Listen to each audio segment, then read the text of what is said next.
British Prime Minister Boris Johnson has announced plans to scrap the last remaining coronavirus restrictions in England. Speaking to Parliament, Johnson said the country was moving from a strategy of government restrictions to personal responsibility as it learns to live with the virus. Among the biggest changes, starting this Thursday, people with COVID-19 will no longer be required to self-isolate. And for more, joining us from London is our correspondent, Charlotte Shelson-Pill. Charlotte, tell us more about Prime Minister Johnson's new COVID strategy. Well, this was the Prime Minister's highly anticipated living with COVID plan and welcomed by many within his own party. But of course, for others, particularly those who are clinically vulnerable, this is a moment of concern. Now, to give you again the two main headlines out of the Prime Minister's announcement today, the first one you mentioned, that was that as of Thursday, even those who test positive for COVID are no longer legally required to isolate. Now, the advice still will remain that people should limit their contacts, remain at home. There is no legal requirement to isolate with COVID. The other big announcement, which is getting a lot of attention here, is the end of free testing. It will only be targeted at the most vulnerable. That is another controversial decision. But the Prime Minister has stressed that this is not the end of COVID. It still poses a risk. And the fact that Her Royal Highness the Queen tested positive just yesterday was a stark reminder of that.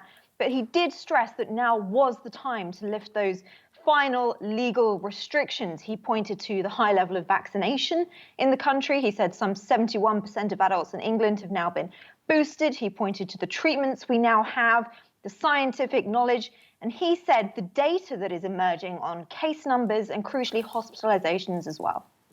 How are British health experts reacting to Johnson's plans? Well, as I'm sure you can imagine, this is a controversial decision, and a lot of scientific experts have been keen to stress some of the pros, some of the reasons that this might be the right time, and of course the risks that are involved as well. Scientific experts pointing to the fact that we are now 2 years into this virus. There is this wall, as it's being called, of immunity that is in place, but good deal of concern as well. While it's known that the Omicron variant, which is now the most dominant here, is milder, that does not mean that it's not still extremely dangerous, particularly for the most vulnerable. So there are those risks. Some of the Prime Minister's fiercest critics as well might accuse him of announcing this now as a way of shoring up support within his own party. He has been under a lot of pressure yesterday. And as I said, this is something that will be politically quite popular for him, for his supporters. But for those who are clinically vulnerable, this is a very concerning time. A lot of people will be looking extremely closely at the data and the effect that this has on hospitalization numbers. Some scientific experts saying that they really need to see the data that's driven this decision. Charlotte Shelson-Pill in London, many thanks.